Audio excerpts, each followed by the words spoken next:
Meaning of eunuch. Eunuch. Eunuch. Eunuch.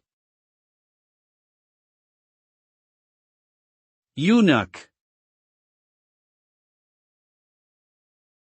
A eunuch is a castrated male who typically serves as a servant or official in a royal court or religious establishment.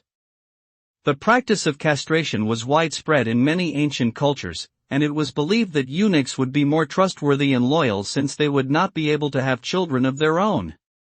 Eunuchs often held positions of power and influence, but they were also frequently discriminated against and subjected to ridicule and stereotypes.